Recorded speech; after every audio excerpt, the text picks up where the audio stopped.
Halo semuanya, perkenalkan kami dari BINUS University. Hari ini kami akan menjelaskan bagaimana cara membuat website pertama kalian menggunakan HTML. Untuk anggotanya ada Arjuna, Diki Sanjaya, dan saya Reno Novalino Raffi. Pada slide ini saya akan menjelaskan apa itu HTML. HTML merupakan bahasa markup standar yang digunakan untuk membuat dan mengatur konten pada sebuah halaman web. HTML menggunakan tag dan elemen yang dipasangkan untuk memberikan struktur dan arti pada konten web, seperti teks, gambar, video, tautan, dan lainnya. Untuk membuat file HTML, kita hanya perlu membuat file dengan akhiran .html, lalu file akan terformat menjadi HTML dengan sendirinya.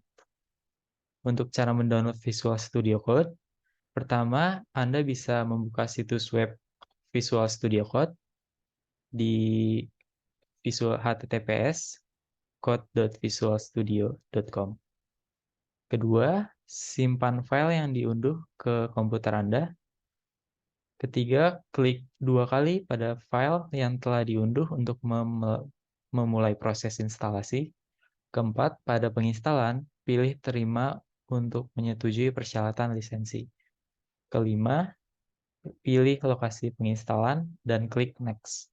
Keenam, pilih komponen yang ingin Anda install dan klik next. Pada folder menu, mulai dan klik next berikutnya. Pilih apakah akan menambahkan pintasan ke desktop atau tidak. Lakukan klik dan untuk melanjutkannya. Kesembilan, klik install untuk memulai proses instalasi. Dan terakhir, setelah instalasi selesai, klik selesai. Struktur HTML adalah kerangka dasar untuk menyusun suatu dokumen HTML. Struktur HTML terdiri dari beberapa elemen utama, yaitu ada tag HTML, elemen konten, atribut, dan struktur hierarki.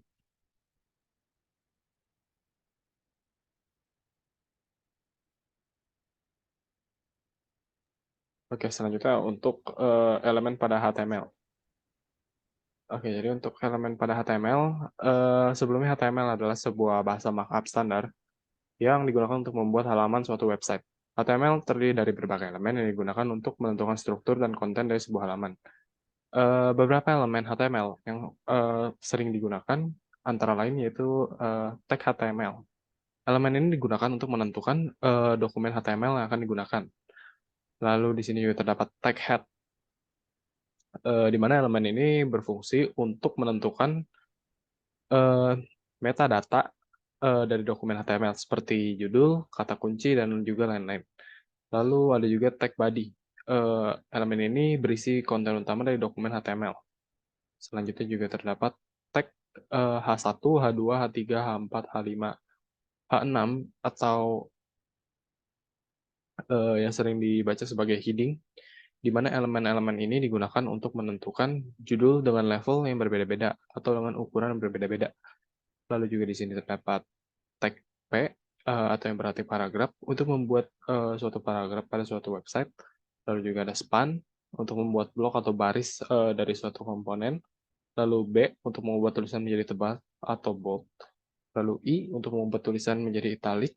Lalu BR untuk membuat suatu breakline ataupun garis baru. Lalu juga terdapat A untuk menampilkan link dan juga MG untuk menampilkan gambar.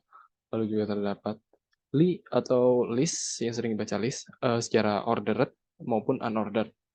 Ordered ditulis sebagai tag OL, lalu unordered ditulis sebagai tag UL yang sama-sama berguna untuk membuat list. Lalu yang terakhir terdapat nav, membuat navigation bar. Oke, selanjutnya. Oke, untuk selanjutnya kita pelajari tag-tag elemen berstruktur HTML. Kita kembali lagi ke Visual Studio Code. Yang pertama kita lakukan yaitu menambah ekstensi.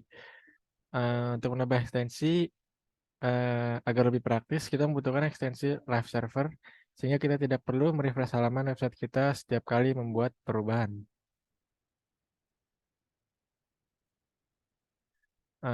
Setelah kita sudah membuat file index.html, kita dapat mengetik tanda seru HTML.25.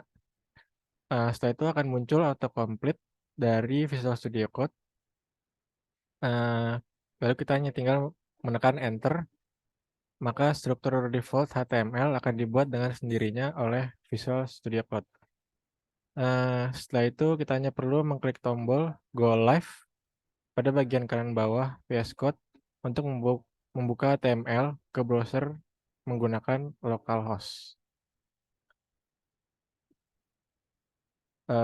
Lalu berikut ini untuk contoh tag-tag HTML yang sudah dijelaskan sebelumnya, beserta dengan tampilannya di website. Untuk memasukkan gambar, kita perlu menaruh file ke dalam folder project kita, lalu memasukkan nama file serta direktorinya jika perlu pada atribut src untuk menampilkan gambarnya. Next. Berikut ini untuk menampilkan video menggunakan atribut controls pada tag video agar video dapat dikontrol timestamp, suara, dan layarnya. Untuk audio dapat dilakukan hal yang sama tetapi dengan mengubah tag video tadi menjadi audio. Untuk selanjutnya berikut ini contoh untuk menampilkan halaman suatu website lain ke dalam website kita, yaitu menggunakan iframe. Seperti di contoh ini, kita menggunakan website Bluejack dari Binus sebagai tampilan website kita. Lalu untuk selanjutnya itu, kita juga dapat melakukan styling di dalam HTML tanpa menggunakan CSS, seperti contoh berikut ini. Baik, sekian dari kami. Terima kasih.